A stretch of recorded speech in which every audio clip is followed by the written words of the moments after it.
Okay, well, today should be our last session for the book that we've been looking at for quite some time, The Prophetic Imagination. And I don't know, I can't remember how much of this we talked about in the midst of our quagmire last time, but I think I'd like to start with this really nice introduction, excuse me, a conclusion that is at the beginning of Brueggemann's seventh chapter. Now, we'll go back and we'll talk a little bit about, Jesus, the energizing and amazement of Jesus. But I think I'm reading on page 115 if you have the same text as I do. But this is such a nice little summary of everything that we've talked about. First, let me summarize the argument. Brueggemann says, something new happened in history with the Exodus and the Moses movement. On the one hand, Moses intended the dismantling of the oppressive empire of Pharaoh. And on the other hand, he intended the formation of a new community focused on the religion of God's freedom and the politics of justice and compassion. The dismantling begins in the groans and complaints of his people. The energizing begins in the doxologies of the new community. And those are the twin poles that Brueggemann has been working with. The criticizing, the dismantling of the dominant culture. And there is certainly a lot of dismantling that could take place in our current situation, whether in the United States or around the world. But not just simply leaving it there, but energizing, giving people not just an alternative, but a hope for a new kind of alternative, a new kind of being in the world. And of course, he carries us through. He looks at the prophets. Jeremiah was representative of the dismantling and entering into the grief of a people who had really reached the end of, any kind of benefit that the royal consciousness could bring just prior to the Babylonian captivity. And then after that, we had second Isaiah, Isaiah 40 through 55, who really offers a new kind of hope to a people who are basically in the ashes, right?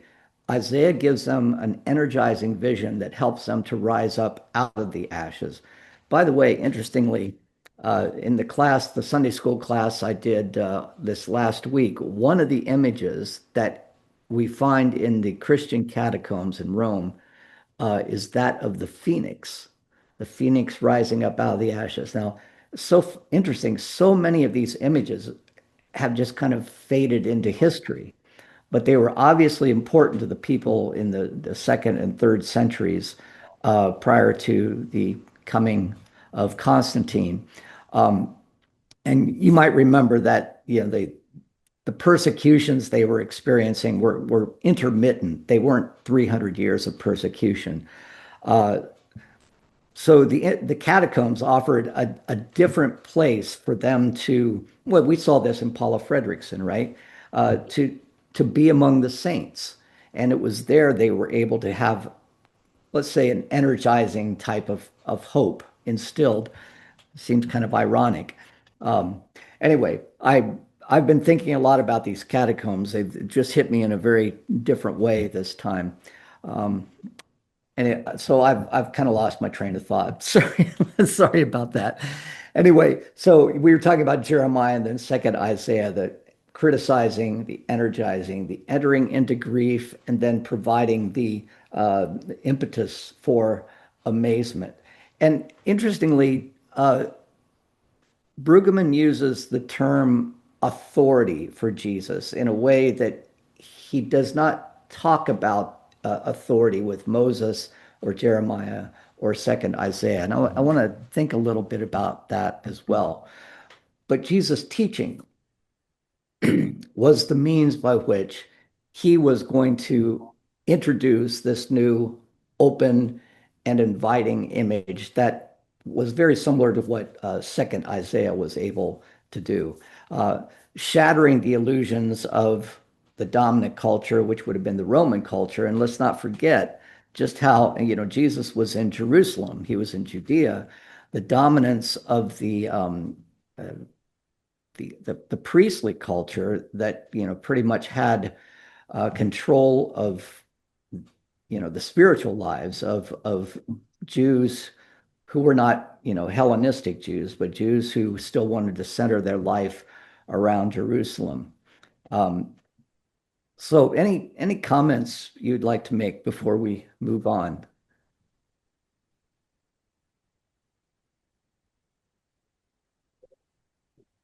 Um,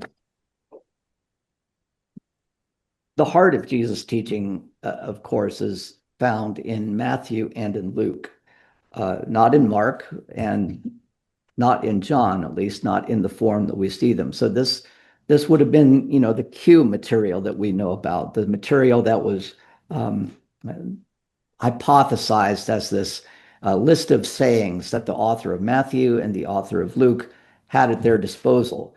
And if you compare Matthew and Luke, you will see that there's a difference that's quite stark. I wasn't planning on doing this, so I'm going to have to look for Matthew 6 very quickly here. The old-fashioned way. Matthew 6, this is the one that we can, pretty much memorize, and this is energizing imagery that Jesus uses, and it gives hope. It plants the seeds of hope in those who are on the margins of society. Well,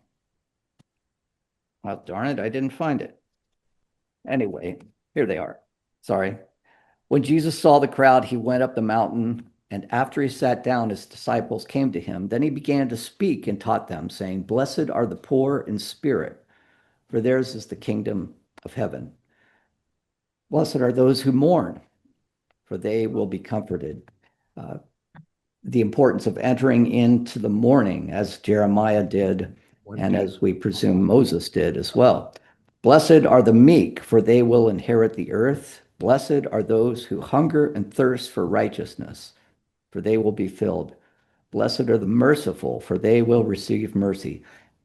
All of the characteristics of people living on the margin, everything that people hope for, living in the nether realm of the dominant culture, those who are the victims of that culture.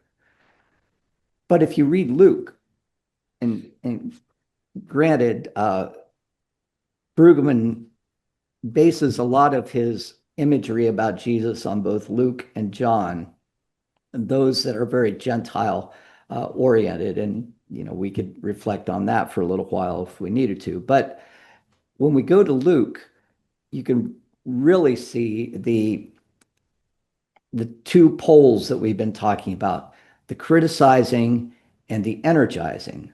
But because Jesus seems to lead first with the message of hope, he saves the latter for last. Excuse me. He saves the criticizing for last. And here's Luke's version of the Beatitudes. Then he looked up at his disciples and he said, "Blessed are you who are poor, for yours is the kingdom of God. Blessed are you who are hungry now, for you will be filled. Blessed are you who weep now, for you will laugh." There's this entering into the mourning, but at the same time, entering into the grief, but at the same time, setting up the vision of hope. Blessed are you when people hate you and when they exclude you, revile you, and defame you on account of the Son of Man. Rejoice in that day and leap for joy, for surely your reward is great in heaven. For that is what their ancestors did to the prophets, creating this long line that goes all the way back through the prophets to the time of Moses. But then what Matthew does not have is really fits into this typology that Brueggemann's talking about. But woe, here's the criticizing, but woe to you who are rich, for you have received your consolation. Woe to you who are full now, for you will be hungry. Woe to you who are laughing now, for you will mourn and weep. And woe to you when all speak well of you, for that is what the ancestors did to the false prophets. Uh, if I'm not mistaken, this is something called a chiasmic construction, where you offer one image and then you turn it around. The same thing. You can see how people hearing this would have identified with the first and would have taken great hope in the latter, those woes. Woe to you who are rich. Jesus says to them, Blessed are you who are poor, but woe to those who are rich. Blessed are you who are hungry, but woe to those who are full now. Blessed are you who weep now. Woe to you who are laughing now, for you will mourn and weep. This is about as prophetic and an ordering or an organization of these beatitudes as that you can find. It really follows what Brueggemann is trying to say, giving those on the margins this new energy that is going to sweep away their hopelessness. This alternative community that is offered this new vision, telling them to disengage from their pattern of woe. Leave that for those who are already, in the royal consciousness and the dominant culture, but embrace this blessing pattern that is reflective of God's love and compassion and the foundation for the kingdom of God. Thoughts or comments about this?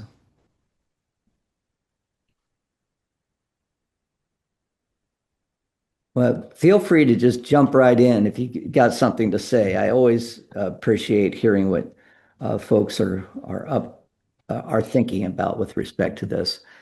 I have a I really question. like I that. have a question for you. That you Okay.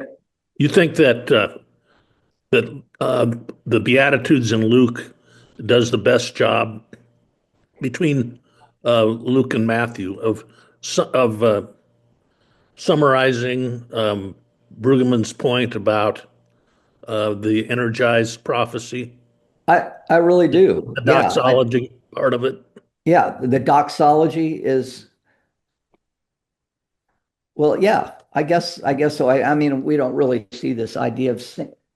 Let me look at this again because maybe it does. For you will laugh. Blessed are you, people hate you. Was there some rejoice in that day and leap for joy? For surely your reward is great in heaven. That's the doxology, the rejoicing. But what are your thoughts, Well, Matt? and I think that's true, but I also think that it's not irrelevant that Luke is geared mostly toward the Gentiles, Yeah. and Matthew's got as I think Spong points out, Matthew, the Sermon on the Mount, he's on the Mount, like you know who, uh, Yeah. Yeah. and that's the whole theme of, or not the whole theme, but a major theme of Matthew is that from the birth and infancy narratives through this sort of thing that um, Mhm. Jesus is the new Moses. Right. So Right. it's way more Jewish than Luke, and I think that Luke's message is more geared toward the um, Gentiles. Gentile I also Christians. think, and which is kind of a paradox, is that it's also very consistent with Second Isaiah too. Luke's message is consistent to Yes. say yes, right, yeah. That and the fact that Jesus mentions the prophets at the very end, woe to you when I'll speak well of you, for this is what their ancestors did to the false prophets. And then up above, prior to that, um, for that is what their ancestors did to the prophets. The rejoice on that day and leap for joy, for surely your reward will be great in heaven, for that is what their ancestors did to the prophets. So bringing the prophets into the equation is important as well. I'm looking at, I think for some reason, I always think it's Matthew 6, but it's Matthew 5. The when we read it in Matthew 5, it's very clear that Jesus is going up on a mountain. And the previous four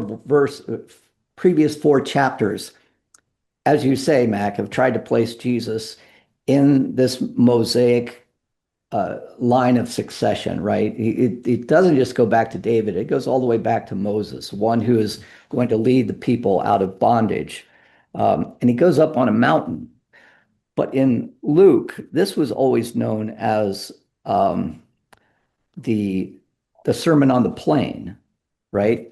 But I don't see, I think, oh, here it is. I'm gonna have to turn the page here.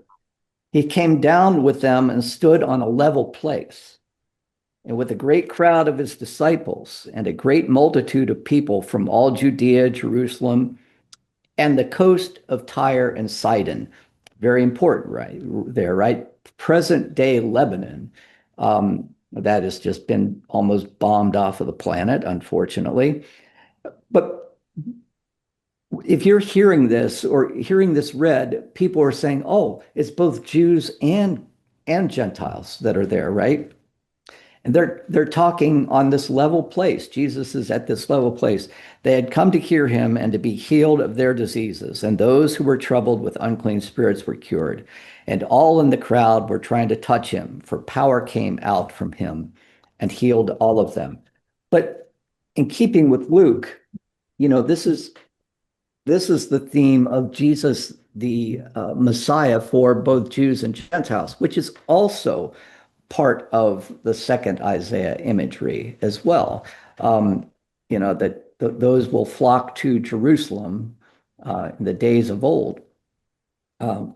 Actually, that's in first Isaiah, but nevertheless, this idea that that there is something new that's happening in the world that people can hang their hat on. It's coming, and we need to be told about it so we can recognize it when we see it. But it leaves everyone in this place that Brueggemann says, page 112, and it's a place where we all tend to be still. No, it's not on page 112. I'm sorry. It's on page 111. Sorry. Thus, the teaching presumed a contrast between that to which we cling and a failure for which we yearn. Excuse me, let me start over. Thus, the teaching presumed a contrast between that to which we cling and a future for which we yearn. The ministry of Jesus, like the ministry of second Isaiah, happens in the space between the clinging and the yearning. Though we are hoping for something new, there are ways that we still cling to this present dominant culture.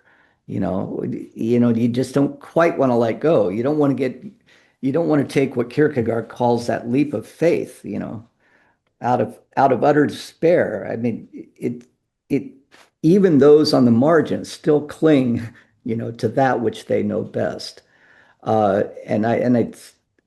This is the place where Jesus is trying to, in his teaching, encourage, to evoke this response. And at one point, Brueggemann talks about Jesus' authority. It's his authority that allows people to hear this message of hope. And I want to mention something about that I've read from Daniel Migliore after this quote. But Jesus preaches with a kind of authority. And when we think of authority, there are ways of looking at authority that really look toward the dominant, royal consciousness, the top-down type of authority. I said it, you need to follow it because I said so kind of authority, right? But there's also an authority that wells up from this place of integrity, where you get the sense that the person speaking is speaking directly to you because he has lived your life. He's lived your experience. And this is the kind of authority that Jesus has. And it's the kind of authority that's essential for this energizing, this pathos that's going to emerge into an amazement, right? The people who receive the compassion of Jesus experience it as authority. The authority of Jesus, his power to transform strangely, was found precisely in his own poverty, hunger, and in his grieving over death of his people. In his poverty, he had the power to make many rich. 2 Corinthians 8, verse 9. In his hunger, he had the capacity to fill others. In his capacity to grieve, he had the power to bring joy and wholeness to others.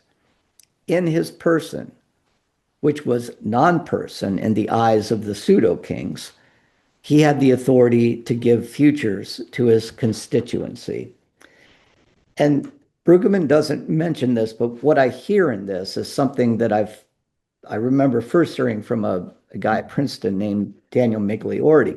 Daniel Migliori, we cling to the dominant culture so much that when we hear authority, we think of, the general telling his troops, this is what you're going to do, this top-down authority. But there is also the bottom-up kind of authority that is creative. And that if we can play on the words author, the word author in the word authority, that authors in a new way of being in the world, that creates, a new way of being in the world, that offers a new vision. There's an authority that is a creative authority that helps, that spreads among all the people. We can all do this together. We can believe this together. And that's the kind of authority I think Brueggemann is talking about here. It's almost impossible for us to conceive of it because, the way that we've been raised, the way that our world works, those in power, make the decisions, and we just have to, to follow along. But this is, if I can use the term anachronistically, this is much more democratic. Hope is for all, and this new vision, this new image is for all as well. Any thoughts about that? Yeah, Dan. Go back to something I mentioned before. Skip back a page or two to page 109, where he says distinctions between insiders and outsiders were null and void. With the message of Jesus.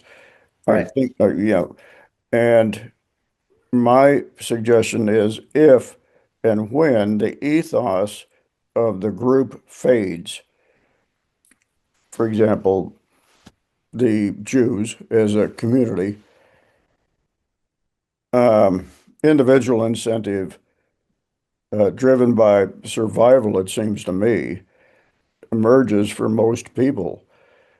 And it's a specialized that emerges later, maybe, in the mid 19th century and 20th century, but as it begins the driving force of urbanization that splits all of us into specialized people. Yeah. For survival, Mhm. what can you do if you choose to go against the ethos of what he refers to as totalism or the world consciousness and face ostracism and therefore possibly, survival itself for that individual? Right. And And you're referring really to the Industrial Revolution that absolutely, turns people absolutely. into the tools of the royal consciousness, if we can call it that, the the capital consciousness, as what Marx would probably recognize it as.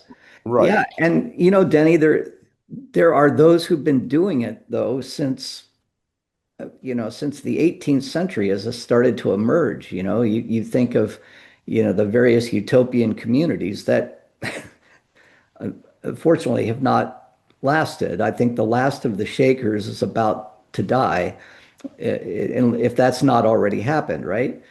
But those communities in the so-called burned over district of New York, I think of the Mennonites and the Amish who uh, recognize that the very structure of that industrial society, uh, it kind of seeps into our bodies and into our brains to the point where it becomes normalized, and it blinds us to what this alternative vision that Jesus is establishing.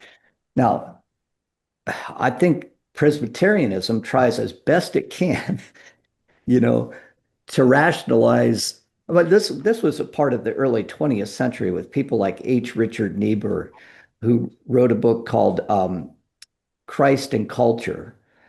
Where is the place where Christ and culture come together? And with culture, I think we could talk about the dominant kind of royal consciousness.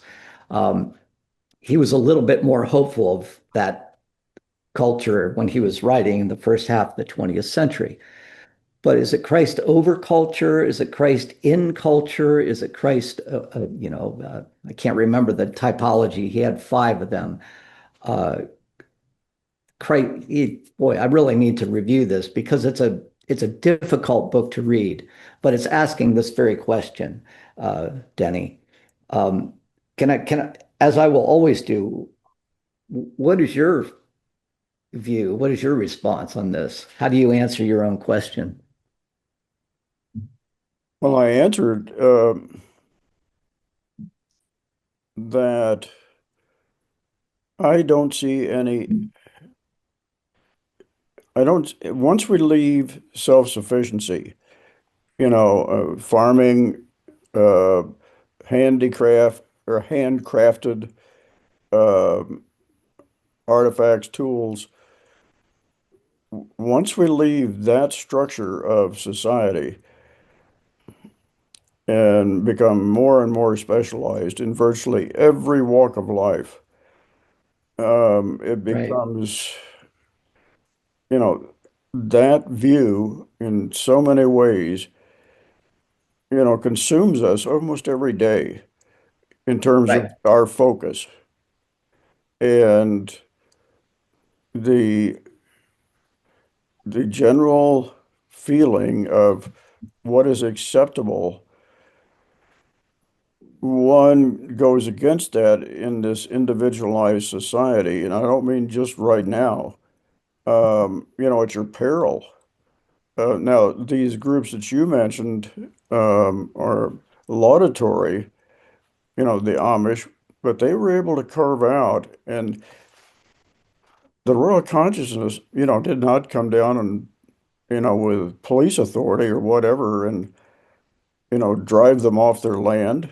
I don't think, No, and allowed them to, they were allowed to, within the law, to um, become a self-sufficient community unto themselves. And yeah, if they chose to live that lifestyle, it seems to me, Pergamon comes down awfully hard in terms of the oppressive nature, which many people don't recognize that they're being oppressed. And, you look at the last, 11, 12 months, 13, 14 months, excuse me, of the current administration, where have some of the downtrodden gone? It has certainly not in the direction of, Reformed Protestantism, Presbyterianism, a la First Presbyterian Church Hastings, but, to some really dark places with their Christianity. right. Can you I know what you're talking about, but can you clarify what dark places you're referring to? Yeah, yeah, a lot of evangelicals in Southern Baptist Convention and Jerry Falwell and and Yeah, yeah. yes, And let's align Christian, ourselves with with the royal consciousness, rather than say, "Whoa, wait a minute, um, this is not what the Jesus story is all about." right. Let's align ourselves with the royal consciousness and let's try to shape the word of God to that alignment, you know. Exactly, and I think a lot of that, Dan. And I look at Canada, having lived there for 3 years. Um, Canada never had a slave culture, and man, does it show. The slave society from 1619, a year before, Hmm. the landing of the Mayflower, has hmm, has shaped so much of this country, attitudes and values that simply don't exist in Canada. Interesting. I've never made that connection. Can you say more? Because this is going to be, I'll tell you why I'm interested after you say, can you say more about that if you don't mind? Well, I've asked some very, very intelligent people, friends of mine in Canada, America and Canada look like they're clones of each other. And I said, what looks like the difference to you? And my dear friend Fred said, well, one thing is, Canada never allowed for the election of the local sheriff, meaning one of the good old boys. Yeah, It was always the Hudson Bay Company Police and then the Royal Canadian Mounted Police. But he said, even more important, we never participated, endorsed, and felt comfortable with slavery. right. And the people who populated Canada, because Canada is a lousy place to try to engage in the crops of the South that lent themselves, to maybe that form of indentured labor. Hmm. That's really interesting. We are in the fall going to embark on the session, the First Presbyterian Church session has been over the last year studying uh, acts of acts of restoration that lead toward reparations and dedicating a portion of our funds to reparations that are, that are the consequence or, that are necessary due to slavery and trying to understand where to begin with that education. Because I think everyone is going to just, I think there are going to be many people who are going to oppose it terribly so. There's a fund in the Presbyterian Church where churches can donate to, and that fund is, uh, I guess, given out at the um, decision of the people who are on that board, and the people that they will be giving it to, usually African American communities, do not have any kind of they don't have any kind of reporting that they need to do. Basically, you're just giving them the money. And even in the session itself, people are just going crazy over this. It's like, so I'd love to talk to you more, Denny, about because it is talking about, we're criticizing our own culture, but then how do we energize people to think not so much about reparations? Reparations is something that has to come from Congress, as I understand it, but acts of restoration. And these acts of restoration, I think, are precisely what Brueggemann is talking about when he talks about energizing and amazement. How can we begin to approach and address some of the wrongs that have been, were committed by our own ancestors, from which we have benefited. And that's the response that we'll often hear. Well, I didn't do this. Just because our ancestors did it, why do I have to pay for it now? Uh, but if we're informed by what Brueggemann is talking about here, I think we can see a way that that door for acts of restoration can open. I don't know. Anybody have any response to that? Because we're going to start talking about this in the church eventually. The idea being that certain of our funds, we don't know exactly where they would come from, would go into this I guess it's a foundation. I didn't prepare to talk about this today, so I can't remember all of the facts. Any thoughts about reparations, acts of restoration, especially? Yeah, Dan, I know Denny has read this. I'm interested to see if he agrees with me, but I think that there is a very effective argument on behalf of the restoration movement, which does not get a lot of defense as a rule. Pretty much everybody kind of took the attitude that you did. Oh, that's ridiculous. That's 200 years Wait, ago. I didn't take that. No, I know, but that's the attitude you described. Yeah, I know. And I think Yeah. most people have that. But if the book that I know Denny and I have both read, and maybe others have too, the 1619 Project, Right.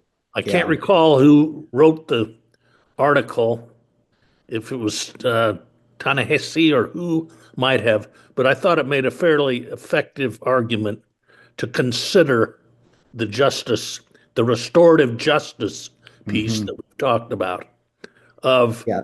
Thank you. restorations after all of this time. Does Thank that you. ring a bell with you, Denny? Exactly. And I would urge any of you that have not, taken a look at the 1619 project. Um, it's a pretty amazing compilation. At least opens the avenue for a lot of discussion that we have not had. And my own feeling about reparations is, if we're talking about monetary, it's not going to happen. If we talk about paying it forward, which I think um, would garner a lot more attention. Oops, but that's DEI, and Well, we know what that has been shredded. And I mean, whoa! I mean, we're going through national parks and the Smithsonian, and simply stripping away American history that is not coincident with white nationalism. right. Absolutely. Within the first 3 or 4 months of the presidency, that was happening in the Smithsonian and elsewhere. Uh, and that's too bad. I I've spent February doing my own kind of study on Black History Month, and becoming more and more convicted of the importance of these acts of restoration or restorative justice. But trying to convince, this is precisely what we're talking about here in Brueggemann, trying to convince those who are still clinging to the royal consciousness that this would be an act that is more in alignment with the energizing and amazement that comes with the teaching of Jesus, and that is epitomized by the resurrection of Jesus. And this is where Brueggemann concludes his chapter. Um, the resurrection, however you see it, is, according to Brueggemann, the ultimate energizing. I know I can't speak for everybody else, but I have a difficult time thinking about the historicity or the factuality of the resurrection. I know that the body of Christ called the church, though there were so many, there were so many strikes against it for even surviving, right? You know, these fishermen and these kind of ne'er-do-wells, at least from society's perspective, that were following Jesus. I mean, they could have just easily fallen off the face of the planet, but before we know it, you know, the work of the Holy Spirit has caused the body of Christ, being the church, you know, to persist. And there was obviously energizing and amazement that took place as a result of that. I think Brueggemann is more of the opinion, and I can't say this for sure, but more of the opinion that this was a historical event that was factual, that Jesus was dead and was his body was raised. And I don't want to quibble with that. I am more drawn towards um, alternative interpretations. But as he says, this is something that is completely new from the prophetic tradition. You know, we did not see it in Moses, we didn't see it in Second Isaiah, but this idea of bringing life out of death is what makes Jesus unique in this. And I have this response here, that, excuse me, this quote from Brueggemann, page 113. The resurrection is a genuinely historical event in which the dead one rules. He is now the king who displaces the king. His resurrection is the end of the non-history taught in the royal school, and a new history begins for those who stood outside of history. You know, the outside is now coming in. This new history gives persons new identities, as it says in Matthew 28, and a new ethic, even as it begins on the seashore among the dead enslavers. And of course, he's talking there about the seashore of, you know, the Red Sea. Let me just read the Matthew passage he's referring to in terms of new identities and a new ethic. Matthew 28, verse 19. 16. Now the 11, this is the very conclusion of Matthew. Now the 11 disciples went to Galilee, to the mountain to which Jesus had directed them. When they saw him, they worshiped him, but some doubted. And Jesus came and said to them, all authority in heaven and earth has been given to me. Go therefore and make disciples of all the nations. That's a new identity, according to Brueggemann, baptizing them in the name of the Father and the Son and the Holy Spirit, and teaching them to obey everything. This is the new ethic. To obey everything I have commanded you. And remember, I am with you to the end of the age.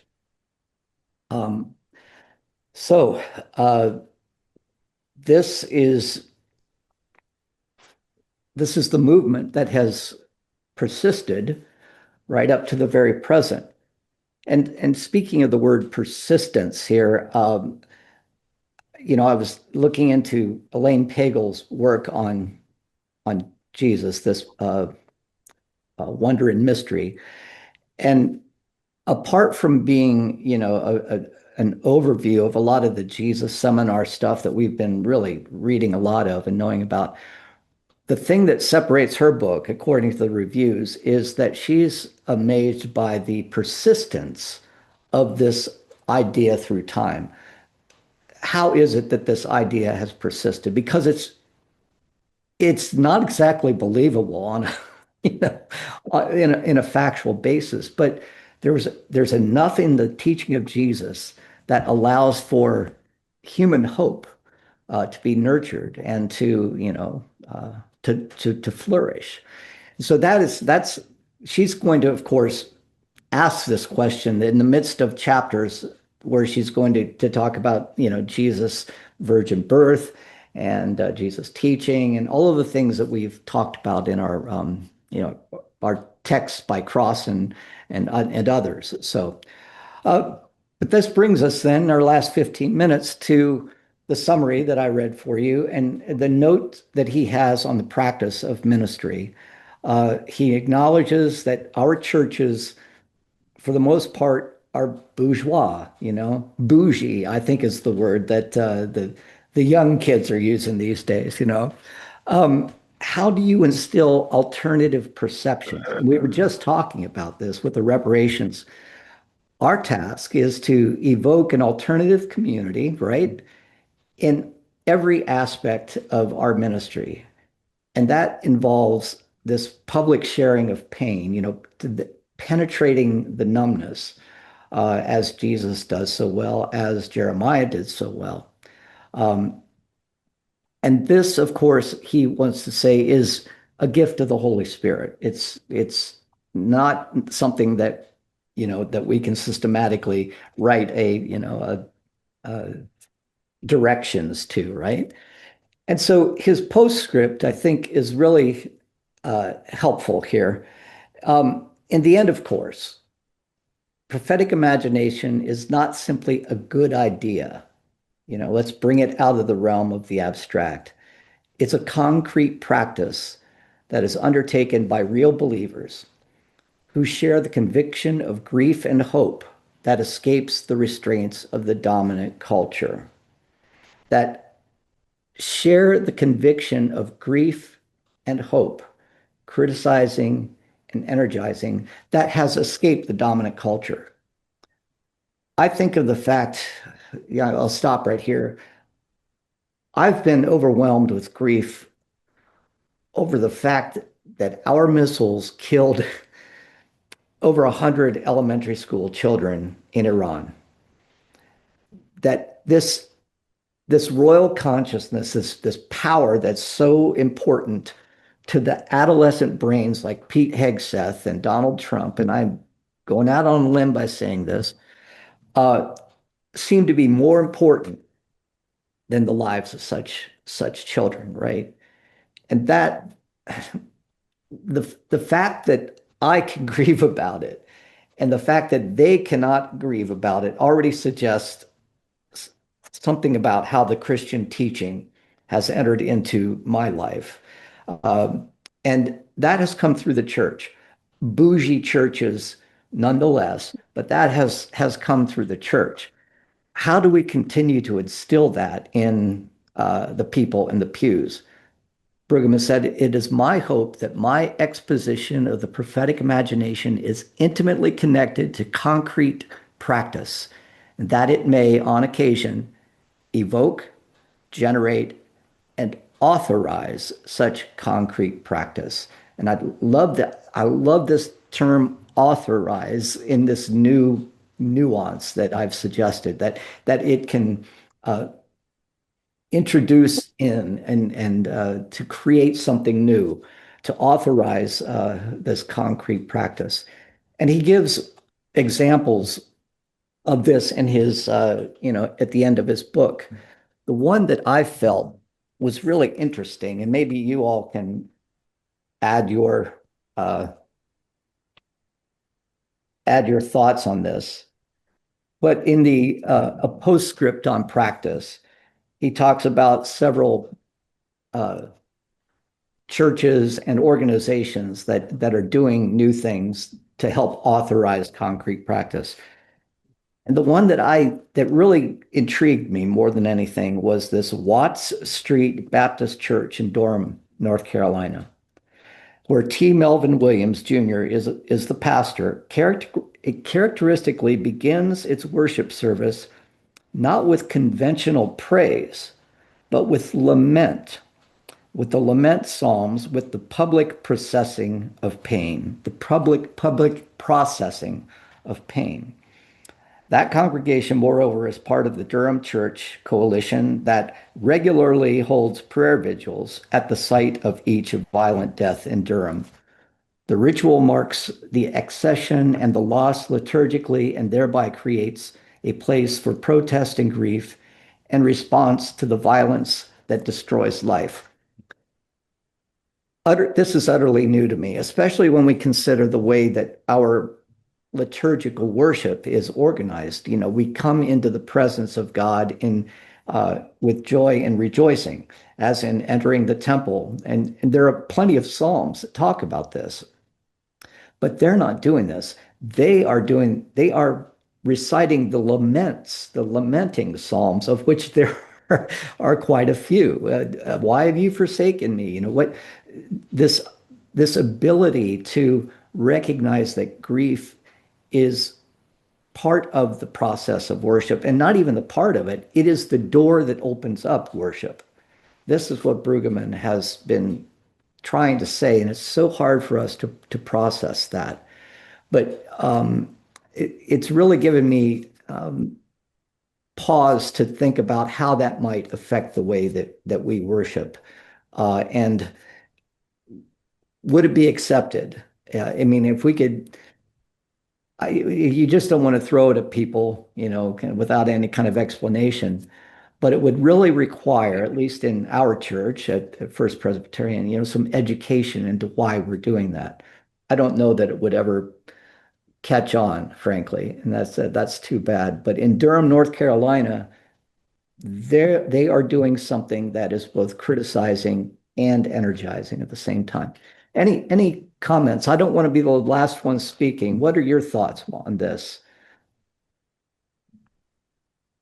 There were other examples that were given. Real quick, Dan, a synonym for authorized might be also enabled, Enable, yeah. enabling, um, setting an example. Um, in this crazy world of social media, we really, really need to get a hold of, if we can, Yeah. some of the excesses that are simply spreading at lightning speed. Yeah, and enabling in a different way. I like the Exactly. term enabling because it should have a positive connotation, but it's often been used in situations where you're giving people authority or power to continue in their in their addictions or whatever that it is that's uh, not allowing them to live a positive life, an enabler of domestic abuse, for example, by not reporting. But I do like the idea of enabling. If we could reclaim that word from the therapist, right? That is good. Any other thoughts on the places where this ministry is being done? And Sharon and Will and others, I think of United Harvest and what, particularly for the first time people participate in that on either side Right. of, whoa, this is really cool. This is really, I hadn't thought about, you know, Right. generosity quite in this way, and it's so unexpected. Yeah. Uh, And once again, the way that we are limited by the royal consciousness, the government, a lot of that food is coming, from the federal government through Omaha, and we are constricted more and more. People having to sign waivers and having to give their identification. It won't be long until they're going to have to give. Uh, I feel that it won't be long until they're going to have to give. Uh, proof of their American citizenship. yeah, bring your passport to United Harvest, Sharon. Yeah. And, that'll be interesting. Yeah. So we see where this clinging and yearning that is taking place. We know who's doing the clinging, that's for sure. Um, well, any last words? Because I do want to talk about where we will go next. And well, I want to discuss, not tell. Well, Well, we Dan, talked. I'll just take a second to thank you for your effort on this book, and I appreciate the further introduction to Brueggemann. I really enjoyed Brueggemann. He's way more complex and difficult, frankly, than Yeah. I anticipated. But I really did enjoy. I'd not read this book before, and I really enjoyed this, and I appreciate your efforts on it. Well, good. Thank you. I liked getting back into it as well. Like I said, it's one that students at Hastings College really uh, could relate to, you know. Well, Um, your pastor told me it was one of his favorite books of all time, too. So oh, it, oh, really? Yeah, well, I was thinking about that too, just how many people, especially in the Presbyterian tradition, this book has influenced because it really is kind of the assumed groundwork of any kind of social justice work that we're doing in the Presbyterian Church.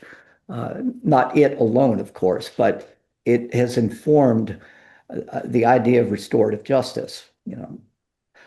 Um, well, thank you, Mac. I appreciate that. Help me to understand if my thinking is okay on where we're going. It was suggested that we look at Elaine Pagel's new book, and the reviews I've been reading of it, and this is the table of contents here. It looks very much like many of the books that came out a generation ago on the on the historical Jesus. I think the thing that makes it different is her question that I don't know that she ever answers of why this persisted. The reviews I've read uh, have not been really helpful in that respect. I'm gonna pick up the book and read it myself. But what I'd like to suggest that we do, there's a really interesting final chapter in this book, and that is the idea of, you know, who Jesus is. And she looks at artists and filmmakers in the way that, for example, the Last Temptation of Christ, Martin Scorsese, and other films about Jesus, kind of give new insight into who he is. But I'm a little concerned that we will be reading a lot of the things that we already know about. And please offer your opinion on this. The other thing that we could do, and you could give me time to read the book and see if it's worth our while, is that we could introduce ourselves to Pagels through the back door. And that, because we haven't really read Pagels at all.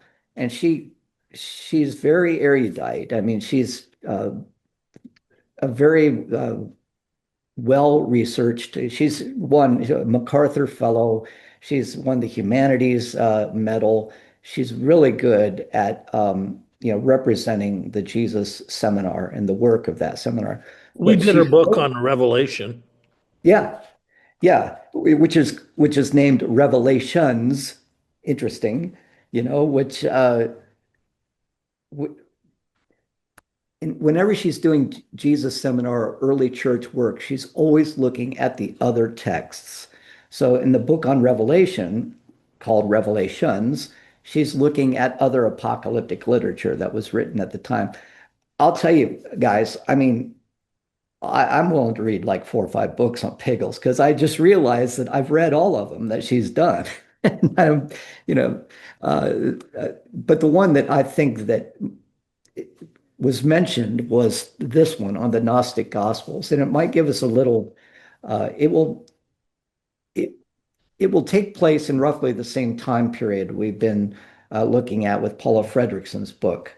The Nag Hammadi documents that were found in 1945 were this cache of gospels and writings about Jesus that just utterly bewildered the people who found it.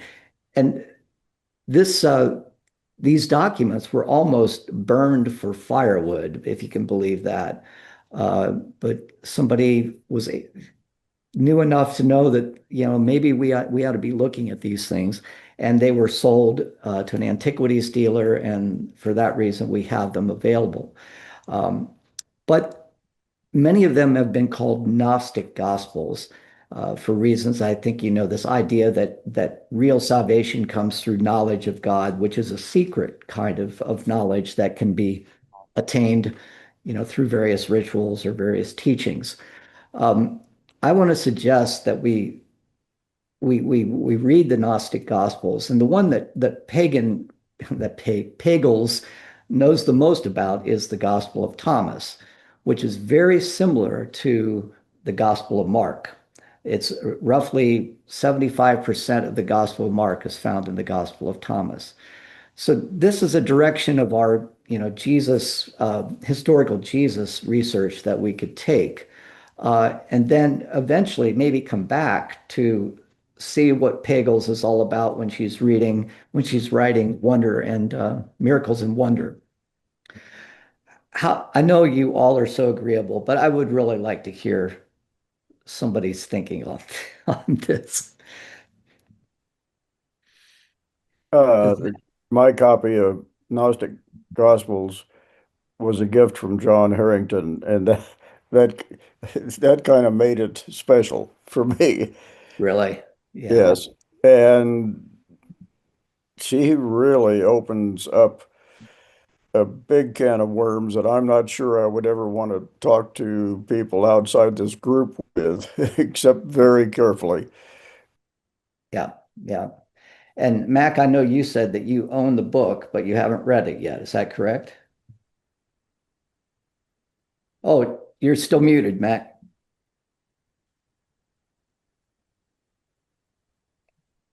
Still muted.